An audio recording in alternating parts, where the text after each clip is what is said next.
챕터 16. 어떻게 매일 반복할 것인가. 1993년 캐나다 에버츠퍼드의 한 은행이 트렌드 다이어스 및 챕터 16. 어떻게 매일 반복할 것인가. 1993년 캐나다 에버츠퍼드의 한 은행이 트렌트 다이어 스미드라는 23살의 주식 중개인을 고용했다. 에버츠퍼드는 밴쿠버 인근 한적한 곳에 위치한 비교적 작은 교외 지역으로 큰 비즈니스 거래들이 이뤄지고 있었다. 다이어 스미드는 신참이었고 아무도 그에게 많은 것을 기대하지 않았다. 하지만 그는 간단한 습관 덕분에 빠르게 발전해 나갔다. 다이어 스미드는 매일 아침 책상에 동그란 통 2개를 가져다 놓았다. 통 하나에는 클립 120개가 들어 있었는데 그는 이것을 측정 신호로 삼았다. 다른 통은 빈 통이었다. 그는 매일 2개의 통을 책상에 놓고 영업전화를 걸었다. 전화 한 통을 끝내면 클립이 가득 든 봉투에서 클립 하나를 빼서 빈 통에 옮겨 담고 다음 과정을 시작했다. 매일 아침 저는 통 하나에 클립 120개를 담아둡니다. 그리고 다른 통에 클립을 죄다 옮길 때까지 전화를 겁니다. 그 결과 18개월 만에 다이어 스미드는 회사에 $500만 벌어다 주었다. 연봉은 7만 5천 달러를 받게 되었는데 지금으로 치면 12만 5천 달러 정도다. 오래지 않아 그는 6자리, 즉 10만 달러대의 연봉을 받으며 다른 회사로 옮겼다. 나는 이 기술을 클립 전략이라고 부른다. 수년 이상 독자들로부터 다양한 방식으로 이 전략을 사용했다는 이야기를 듣고 있다. 한 여성은 책 한 페이지를 쓸 때마다 통 하나에서 다른 통으로 머리핀을 옮겼다. 한 남성은 푸시업 한 세트를 할 때마다 캔 하나에서 다른 캔으로 구슬을 옮겼다. 과정을 하나씩 해내는 것은 만족스러운 경험이다. 클립이나 머리핀, 구슬을 옮기는 것 같은 시각적 측정 수단은 우리가 과정 하나를 해냈다는 것을 명확히 보여주는 징표가 된다. 이런 것들은 우리의 행동을 강화하고 어떤 행동에 대한 즉시적 만족감을 높인다. 시각적 측정 수단들은 여러 가지가 가능하다. 식습관 일지, 운동 일지, 펀칭형 고객카드, 심지어 책의 페이지 숫자까지 광범위하다. 하지만 아마도 그런 과정을 측정하는 최선의 방법은 습관 추적일 것이다. 벤저민 프랭클린의 마지막 선물. 습관 추적은 어떤 습관적 행동을 했는지 여부를 측정하는 간단한 방법이다. 가장 기본적인 형태는 달력을 하나 놓고 매일 일상적인 일들을 했을 때 X 표시를 하는 것이다. 예를 들어 월요일, 수요일, 금요일에 명상을 했다면 각각의 날짜에 X가 표시된다. 시간이 흐르면서 달력은 습관이 쭉 이어진 흔적을 그릴 것이다. 많은 사람이 이 습관 추적을 이용했는데 아마도 가장 유명한 사람은 벤저민 프랭클린일 것이다. 그는 20살이 되었을 때 어딜 가든 작은 노트 한 권을 가지고 다니면서 13가지 습관을 실행했는지 추적했다. 이 목록에는 시간을 낭비하지 말고 뭔가 유용한 일을 할 것, 하찮은 잡담을 피할 것 같은 목표들이 적혀 있었다. 프랭클린은 매일 하루를 마무리하면서 노트를 펼쳐 자신이 한 일들을 기록했다. 나중에 프랭클린은 이를 대중화하여 인류의 습관 추적이라는 큰 선물을 남겼다. 제리 사인필드는 유머를 글로 써두는 습관을 확인하고자 습관 추적을 이용했다. 그는 코미디언이라는 다큐멘터리에서 자신의 목표는 한 가지, 매일같이 유머를 기록하는 것이라고 설명했다. 그는 어떤 유머가 쓸만한지 그렇지 않은지, 자신에게 영감을 불러 일으키는지 아닌지는 신경 쓰지 않았다. 그저 떠오른 유머와 그것을 계속 써나가는 데만 집중했다. 이들의 사례에서 볼 수 있듯이 흐름을 끊지 말라는 매우 강력한 주문이다. 영업전화를 돌리는 흐름을 끊지 마라. 그래야 성공적인 비즈니스 정보를 만들어낼 수 있다. 운동 흐름을 끊지 마라. 그래야 기대한 것보다 빠르게 몸을 만들 수 있다. 매일 창작의 흐름을 끊지 마라. 그래야 인상적인 포트폴리오를 만들어낼 수 있다. 습관 추적은 행동 변화의 다양한 법칙들을 더욱 강화해서 강력한 효과를 발휘한다. 동시에 행동을 분명하고 매력적이고 만족스럽게 만들어준다. 습관 추적의 이점을 하나씩 살펴보자. 2.1. 습관 추적은 분명하다. 마지막 행동을 기록하는 것은 다음 행동을 촉발하는 기제가 될 수 있다. 습관 추적은 달력에 X 표시가 쭉 이어지거나 식습관 일지의 식사 목록처럼 시각적 신호를 만든다. 그래서 달력을 봤을 때 습관 흐름이 보인다면 다시 그 행동을 하게끔 우리를 부추긴다. 살을 뺀다든지 금연을 한다든지 혈압을 낮추는 등 목표로 가는 과정을 이처럼 시각적으로 추적하는 사람들이 훨씬 더 많이 그 일을 달성해낸다는 연구 결과도 있다. 1600명 이상의 사람들을 대상으로 실시한 한 연구에서는 식습관 일지를 쓴 사람이 그렇지 않은 사람보다 2배나 더 감량한 것으로 드러났다. 이렇듯 습관 추적이라는 단순한 행동은 변화의 불씨가 될 수 있다. 또한 습관 추적은 우리를 정직하게 만들어준다. 대부분의 사람들은 자기 행동에 관한 관점이 왜곡되어 있다. 우리는 자신이 한 것보다 더 많이 그 행동을 했다고 생각한다. 측정은 이런 맹점을 극복하게 해주며 실제로 매일 무슨 일을 했는지 알려준다. 통에 담긴 클립들은 한눈에 자신이 얼마나 그 일을 했는지 또는 하지 않았는지 알려준다. 증거가 눈앞에 분명히 존재할 때 우리는 스스로에게 거짓말을 덜 하게 된다. 2.2 습관 추적은 매력적이다. 가장 효율적인 형태의 동기는 진전이다. 앞으로 나아가고 있다는 신호를 볼 때 우리는 더욱더 나아가고자 하는 동기가 생긴다. 습관 추적은 동기를 더하는 데 영향을 미칠 수 있다. 각각의 작은 승리들은 욕구를 일으키는 원동력이 된다. 이는 일진이 사나운 날 특히 강력하게 작용한다. 기분이 가라앉았을 때는 이미 했던 일들을 잊기 쉽다.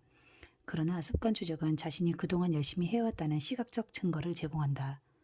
내가 얼마나 나아가는지를 교묘하게 암시하는 것이다. 게다가 매일 아침 우리가 마주하는 공란은 그 일을 시작하게끔 동기를 일으킨다. 흐름을 끊음으로써 그동안의 진전을 잃고 싶지 않기 때문이다. 2.3 습관 추적은 만족스럽다. 이것이 가장 중요한 이득이다. 추적은 그 자체로 보상이 될 수 있다. 해야 할 일 목록에서 한 가지 항목을 지우는 것, 운동 일지에서 시작했음을 표시하는 것, 달력에 X 표시를 하는 것은 만족감을 준다. 결과가 성장하고 있음을 눈으로 보는 것만으로 기분이 좋아진다. 투자 포트폴리오 크기가 커지거나 쓰고 있는 원고가 점점 더 분량이 많아지는 것처럼 말이다. 그리고 기분이 좋다면 참고 견디어도 더 쉽다. 습관 추적은 결과보다는 과정에 집중하게 해준다. 우리는 복근을 만드는 데 집착하지 않고 계속 운동 흐름을 끊지 않고 지속해 나가는 것만으로도 운동을 빼먹지 않는 사람이 된다. 즉, 습관 추적은 1. 우리에게 행동을 일깨우는 시각적 신호를 만들어내고 2. 자신의 발전을 눈으로 보고 이를 되돌리고 싶지 않다는 내적 동기를 일으키며 3. 성공적으로 습관을 수행하고 기록하는 순간순간 만족감을 느끼게 해준다. 나아가 우리가 원하던 사람이 되어간다는 시각적 증거를 하나씩 쌓아감으로써 우리에게 즉각적이고 본질적인 만족감을 준다. 아마도 이쯤에서 당신은 궁금해할 것이다. 습관 추적이 그토록 유용하다면 왜 이 책은 이제 와서야 이것에 대해 이야기하는 걸까? 이렇게 많은 이점에도 불구하고 지금까지 그 논의를 미룬 이유는 간단하다. 추적과 측정이라는 개념에 대해 많은 사람이 거부감을 느끼기 때문이다.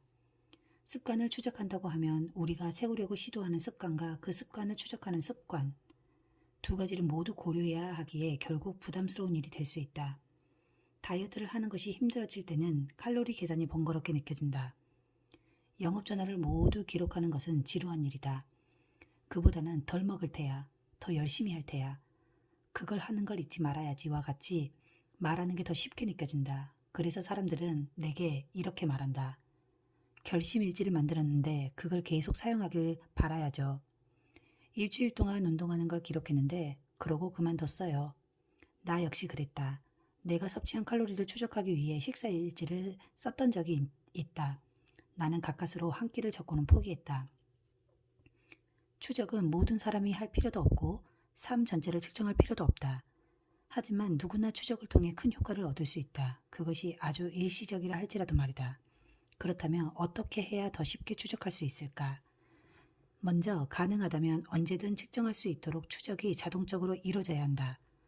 우리는 이미 놀랄 정도로 부지불식간에 추적 작업을 많이 하고 있다.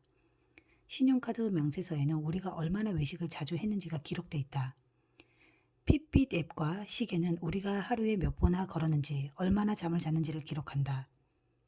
달력에는 매년 우리가 새로운 장소로 얼마나 여행을 떠났는지가 기록되어 있다.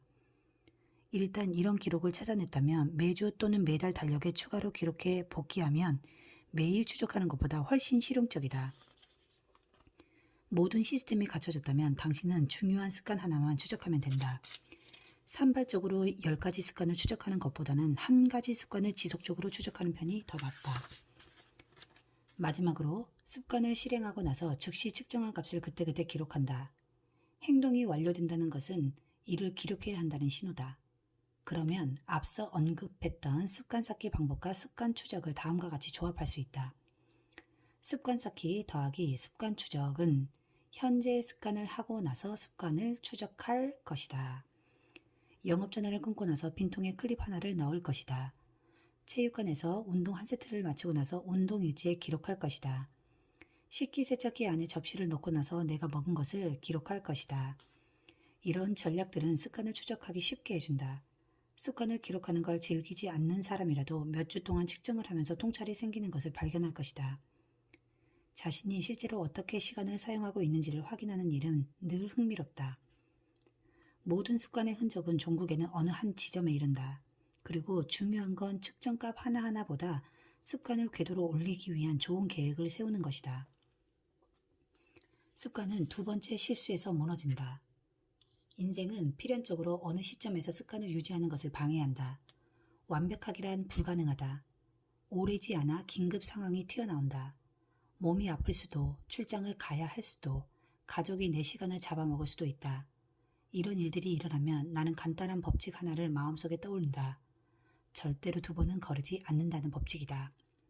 하루를 걸으면 가능한 한 빨리 되돌아가려고 애쓴다. 운동을 1번 걸을 수는 있어도 연속으로 2번 거르지는 않는다. 피자 한 판을 다 먹을 수는 있지만 그 다음에는 건강한 음식을 먹으려고 한다. 나는 완벽할 순 없지만 2번째 실수는 피할 수 있다. 하나의 습관을 끝내고 나면 곧바로 다음 습관을 시작한다. 처음의 실수가 절대 나를 망치지는 않는다. 하지만 뒤이어 또 실수할 수 있다. 1번 거르는 것은 사고다. 2번 거르는 것은 새로운 습관의 시작이다. 이는 승자와 패자를 구별짓는 특징이기도 하다. 누군가는 안 좋은 성과를 낼 수도 있고 운동을 대충 할 수도 있고 직장에서 힘든 하루를 보낼 수도 있다.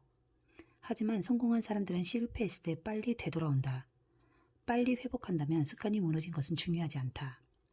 이 규칙은 습관을 잘 또는 완벽하게 해낼 수 없을지라도 이를 유지하는 데 무척이나 중요하다. 우리는 대개 습관이란 완벽하게 지키지 못하면 소용없다고 여긴다. 문제는 실수하는 것이 아니다. 완벽하게 하지 못하면 전부 소용없다고 생각하는 것이다. 재수가 없거나 무척 바쁜 날에도 체육관의 모습을 드러내는 것이 얼마나 가치 있는지 우리는 깨닫지 못한다. 성공한 날들은 우리를 돕지만 그보다 더 크게 우리를 상처 입히는 것은 놓친 날들이다. 예를 들어 100달러를 투자했는데 50%를 얻는다면 150달러를 갖게 된다. 하지만 33%를 잃으면 다시 100달러로 돌아간다. 다시 말해 33%의 손실을 피하는 것은 50%의 이득을 얻는 것만큼 가치가 있다. 워렌 버핏의 동료이자 멘토였던 찰리 먼거는 이렇게 말했다. 혼합의 첫 번째 규칙, 불필요한 방해를 하지 마라. 이 때문에 때로는 제대로 하지 않는 운동이 가장 중요해지기도 한다. 꾸물거린 날들, 제대로 하지 않은 운동들은 계속해서 이전에 잘한 날들, 좋은 날들에 일어났던 일들과 혼합된다. 단지 뭔가를 하는 것, 스쿼트 10개, 스프린트 5개, 푸시업 1개처럼 실제로 한 번 한 일들이 대단한 것이다. 0으로 만들지 마라. 손실이 그동안의 성과를 먹어치우게 두지 마라. 이는 운동을 하는 동안 무엇이 일어나는지에 관한 말이 아니다. 운동을 거르는 유형의 사람들에 관한 것이다. 기분이 좋을 때 훈련이 더 쉬워지긴 하지만 그렇지 않을 때도 모습을 드러내는 게 중요하다. 원하는 것보다 운동을 훨씬 덜 하게 된다 해도 말이다. 체육관에 가서 5분 있는 게 계획의 성과를 높여주진 않는다. 하지만 나의 정체성을 다시 확인할 수 있다. 전부가 아니면 소용없다는 생각은 습관에서 쉽게 탈선하는 위험 요소다. 그리고 또 다른 위험이 있다. 특히 습관 추적을 하고 있다면 말이다. 바로 측정 대상을 잘못 선택하는 일이다. 당신이 레스토랑을 운영한다면 요리사가 일을 잘 해내고 있는지 알고 싶을 것이다. 성공적인 측정 방법 하나는 매일 몇 명의 고객들이 음식값을 지불하는지를 추적하는 방법이다. 고객들이 더 많아진다면 음식이 훌륭한 것이다. 고객들이 줄어든다면 뭔가가 잘못되고 있다는 의미다. 하지만 이 한 가지 측정법, 즉 일일 수익은 실제로 늘어나고 있는 일의 일부만 보여줄 뿐이다. 누군가 음식에 대한 비용을 지불했다는 게 그 음식을 즐겼다는 걸 의미하지는 않기 때문이다. 불만족스러웠다고 해도 손님들이 무전취식을 하지는 않는다. 사실 수익만을 측정한다면 음식의 질이 점점 떨어지고 있다 해도 홍보나 할인 같은 다른 방법으로 채우고 있을 수도 있다. 따라서 그보다는 얼마나 많은 고객들이 음식 접시를 다 비웠는지, 손님들이 팁을 두고 가는 비율이 얼마나 되는지 같은 것을 추적하는 게 더 효율적일 수 있다. 특정한 행동을 추적하는 것의 문제는 우리가 본래의 목적이 아니라 숫자에 휘둘리게 된다는 점이다. 성공을 분기별 수입으로 측정한다면 판매, 수익, 신용거래 같은 수치를 활용할 것이다. 속성 다이어트, 해독 주스, 지방 감소 약물들을 이용할 때 몸무게가 줄어드는 것으로 성공을 측정한다면 낮은 숫자를 추구하게 된다. 인간의 마음은 하고 있는 게임이 무엇이든지 이기고 싶어 하기 때문이다. 이런 위험은 우리 삶에서 자주 나타난다. 우리는 의미 있는 일을 해낸 것보다 얼마나 오랜 시간 일했는지에 초점을 맞춘다. 얼마나 건강해졌느냐보다는 첨보 걸었느냐를 더 신경 쓴다.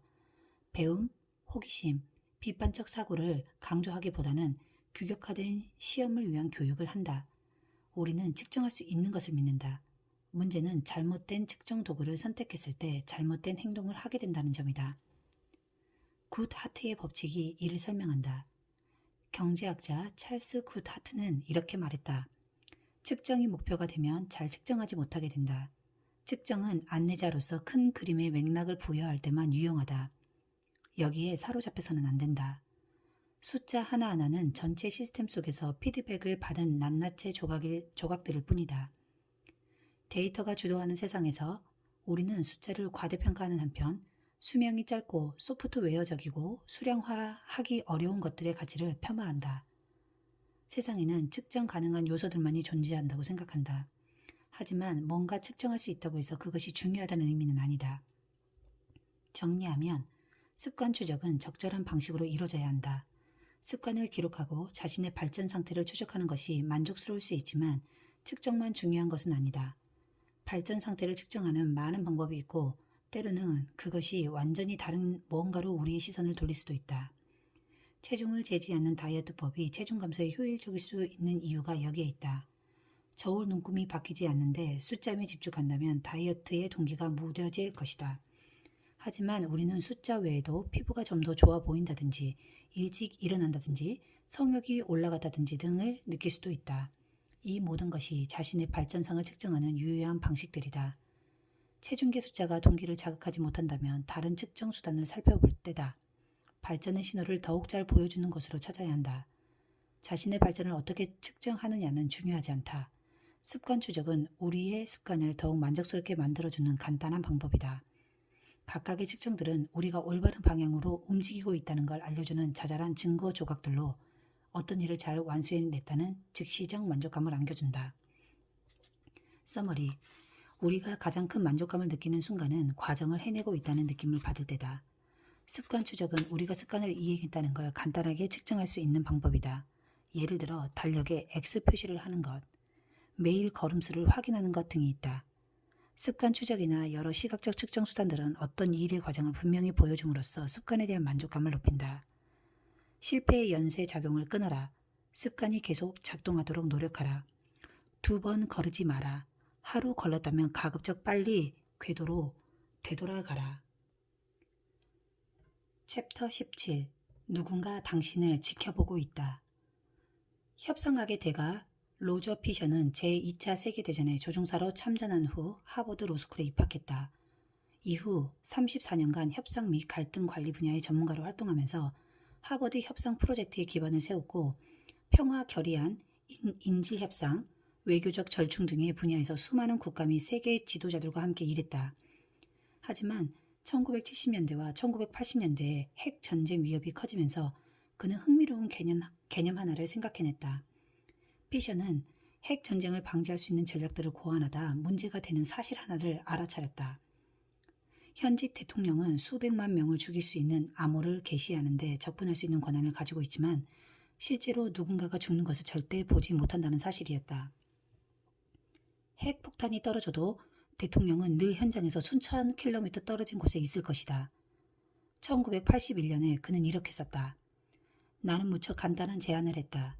작은 캡슐 안에 핵무기 암호를 넣고 지원자의 심장 바로 옆에 그 캡슐을 박아 넣는 것이다. 지원자는 대통령과 늘 동행하며 크고 무거운 정육점 칼을 휴대한다. 대통령은 핵무기를 발사하려면 암호를 알아내기 위해 먼저 자신의 손으로 한 인간을 죽일 수밖에 없다. 그는 이렇게 말해야 할 것이다. 조지, 미안하지만 수천만 사람이 죽어야만 한다네. 그는 지원자를 죽임으로써 죽음이 무엇인지 깨닫는다. 백악관 카펫에 피가 흘러내린다. 그가 초래할 수 있는 현실을 그의 집으로 가져온 것이다. 펜타곤에 있는 친구들에게 이 이야기를 했을 때 이런 말을 들었다. 세상에 끔찍하군. 그렇게 누군가를 죽여야 한다면 대통령의 판단이 흐려질 것에 절대 버튼을 누르지 못할 거야. 앞서 네 번째 행동 변화 법칙을 논의하면서 좋은 습관은 즉시적 만족을 주어야 한다고 말했다. 피셔의 제안은 이 네 번째 법칙을 뒤집은 것이다. 경험을 불만족스럽게 만들어라. 어떤 경험이 만족스럽게 끝나면 그 경험은 훨씬 더 많이 반복된다. 반대로 고통스럽게 끝나면 사람들은 그 경험을 피하려고 할 것이다. 고통은 효율적인 스승이다. 실패가 고통스럽다면 이는 수정된다. 실패가 상대적으로 고통스럽지 않다면 무시된다.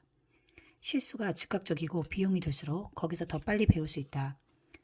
배관공은 자기가 한 일에 대해 나쁜 평가를 받을까봐 일을 잘하려고 한다. 식당은 고객이 다시 찾지 않을까봐 좋은 음식을 내놓는다. 외과 의사는 다른 혈관을 건드렸을 때 치러야 할 대가 때문에 해부학을 완전히 숙지하고 조심스럽게 수술을 집도한다. 결과가 가혹하면 빨리 배우기 마련이다. 어떤 행동에 따른 고통이 즉각적일수록 그 행동은 덜하게 된다. 나쁜 습관, 건강하지 않은 습관을 버리고 싶다면 그 행동에 대한 즉각적인 대가를 치름으로써 그 일을 할 가능성을 줄이는 것이 가장 좋은 방법이다. 우리는 나쁜 습관을 반복한다. 나쁜 습관들은 그 나름의 효용이 있기 때문에 버리기 어렵다. 이를 극복하는 최선의 방법은 그 행동과 관련된 나쁜 대가를 치를 순간을 앞당기는 것이다. 즉, 행동과 결과 사이에 틈이 없도록 만든다. 행동의 결과가 즉각적으로 나타나면 행동은 변화하기 시작한다. 고객들은 연체료를 내기 싫어서 제때 청구서를 처리한다. 출석이 학점에 반영되면 학생들은 수업에 잘 들어간다. 우리는 즉시적인 고통을 피하기 위해 수많은 습관으로 뛰어든다. 물론 여기에도 한계는 있다. 행동을 변화시킬 때 처벌에 의존하면 처벌의 장점이 행동의 장점과 부합될 때만 그것을 올바로 하게 된다. 생산적인 생활을 하고 싶다면 미루기의 대가가 행동을 하는 데 따르는 대가보다 훨씬 커야만 한다. 건강하기 위해서는 게으른 생활의 대가가 운동을 하는 대가보다 훨씬 커야 한다. 식당에서 흡연하거나 재활용 규정을 어기면 벌금을 물리는 것처럼 말이다. 처벌에 따른 고통이 충분하고 확실하게 강제적이어야만 행동은 변화한다. 일반적으로 결과가 국지적이고 실제적이고 견고하고 즉각적일수록 개인의 행동에 영향을 더 많이 미친다. 반면에 결과가 광범위하고 실제적이지 않고 모호하고 지연될수록 개인의 행동에 영향을 덜 미친다. 다행히도 나쁜 습관이라면 무엇이든 즉각적인 대가를 덧붙이는 간단한 방법이 있다. 습관 계약을 하는 것이다. 어떻게 안전벨트는 세계인의 습관이 됐을까? 1984년 12월 1일 뉴욕에서 첫 번째 안전벨트 법안이 통과되었다. 당시 미국에서 꾸준히 안전벨트를 착용하는 사람은 겨우 14%에 불과했다. 교통사고의 위험을 막고 국민들의 안전을 위해서는 사회 분위기가 변화해야 했다. 이후 5년 만에 미국 전역에서 반 이상의 주가 안전벨트 법안을 통과시켰다. 오늘날 안전벨트 착용은 50개 주 중 49개 주에서 법으로 의무화되어 있다. 이뿐만이 아니라 안전벨트를 착용하는 사람들의 수 역시 극적으로 증가했다. 2016년에는 88%의 미국 국민이 차에 오를 때마다 안전벨트를 착용했다. 30여 년 만에 수백만 명의 습관이 완전히 뒤바뀐 것이다. 법과 규제는 어떻게 정부가 사회적 계약을 만들어냄으로써 우리의 습관을 변화시킬 수 있는지 보여주는 사례다. 우리 사회에서는 특정한 규칙들을 지키는데 집단적으로 동의하고 있다. 안전벨트 법안, 식당 내 금연 법안, 재활용 의무같이 새로 입법된 규칙들은 우리의 행동에 영향을 미치는데 이는 우리의 습관을 형성하는 사회적 계약이라고 할 수 있다. 집단은 특정한 방식으로 법안에 동의하고 개인은 그것을 따르지 않으면 처벌을 받는다. 이처럼 시민들이 책임을 다하도록 정부가 법을 이용하듯이 우리 역시 스스로 책임감을 유지하기 위해 습관 계약을 맺을 수 있다. 습관 계약은 특정한 습관을 따르고 그것을 따르지 않을 경우 벌을 받겠다는 취지를 구두나 서면으로 남기는 것이다. 그리고 그 계약을 승인해줄 책임 있는 파트너로 한두 사람을 함께 찾아 행동한다. 테네시주 내슈빌에서 기업을 운영하는 브라이언 해리스는 내가 아는 사람들 중 이 전략을 행동으로 옮긴 첫 번째 사람이다. 그는 아들이 태어나고 얼마 안 되어 살을 빼야겠다고 생각했다. 곧 아내와 개인 트레이너와 함께 습관 계약서를 작성했다. 첫 번째 계약서는 이렇다. 2017년 1분기 브라이언의 목표는 제대로 된 음식을 먹는 것이다. 그러면 기분이 더 나아지고 외모도 좋아질 것이며 체지방 10% 감량, 몸무게 90kg에는 장기간의 목적을 달성할 것이다.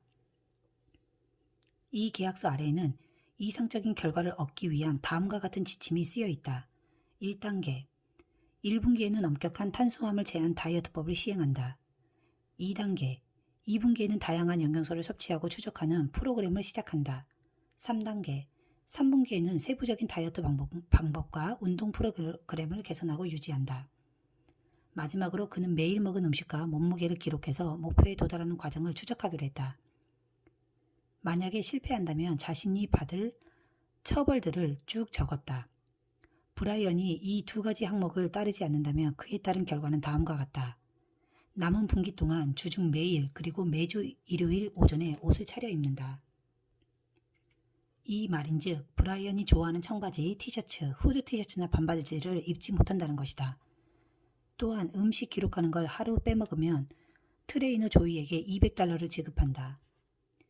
계약서 맨 아래에는 해리스, 아내의 트레이너의 서명 날인을 했다. 처음 이걸 보고 나는 지나치게 격식을 차린 데다 불필요한 것들이 많다고 생각했다. 특히 서명 날인 같은 것이 그랬다. 하지만 해리스는 계약서에 한 서명은 이 계약이 진지하다는 느낌을 준다고 말했다. 내가 여기서 하나라도 빼먹으면 즉시 해이해질 테니까. 3개월 후 해리스는 1분기 목표를 달성했다. 그리고 목표를 높였다. 그에 따른 결과들 역시 확장되었다. 만일 탄수화물과 단백질 섭취에 대한 목표를 달성하지 못하면 그는 트레이너에게 돈을 줘야 했다. 그리고 감량이 실패하면 아내에게 $500를 줘야 했다. 가장 고통스러울 것 같은 일은 달리기를 빼먹으면 남은 분기 동안 매일 옷을 제대로 차려입고 일을 하러 가야 한다는 조항이었다. 그 전략은 잘 먹혔다. 아내와 트레이너가 책임감 있는 파트너로서 매일 해야 할 일을 명확하게 정리해주자 해리스는 정말로 감량에 성공했다. 나쁜 습관의 결과를 불만족스럽게 만드는 최고의 방법은 그것을 하는 순간을 고통스럽게 만드는 것이다. 습관 계약서를 만드는 일은 바로 그 일을 정확히 규정하는 간단한 방법이다. 습관 계약서를 만들 생각이 없다고 하더라도 책임 있는 파트너가 있으면 좋다. 코미디언 마거릿 조는 매일 농담 한 구절이나 노래 한 구절을 기록했다. 그녀는 이 하루 한 곡 프로젝트를 친구와 함께 했는데 이는 두 사람 모두에게 책임감을 유지하게 해주었다. 누군가가 지켜보고 있다는 건 강력한 동기가 될 수 있다. 덜 미루고 덜 포기하게 된다. 이는 즉각적인 대가이기 때문이다. 계약을 따르지 않으면 친구들은 당신을 신뢰할 수 없다거나 게으른 사람으로 여길 것이다. 스스로 한 약속을 지키지 못하는 것뿐만 아니라 다른 사람들과 한 약속도 지키지 못하는 것이다. 또한 이런 과정은 자동화할 수도 있다. 콜로라도주 볼더에서 기업을 운영하는 토머스 프랭크는 매일 아침 5시 55분에 일어난다. 그렇게 하지 못한 날이면 그는 자동적으로 트위터에 이렇게 올린다. 지금은 6시 10분입니다. 제 시간에 못 일어났어요. 제가 게을러서죠. 알람이 제대로 울리지 않은 것 같은데 여기에 답변을 해주시는 5분께 페이팔로 $5를 보내드릴게요. 우리는 늘 세상을 향해 가장 좋은 모습을 보이려고 했습니다. 머리를 빗고 이를 닫고 신중하게 옷을 골라 입는다.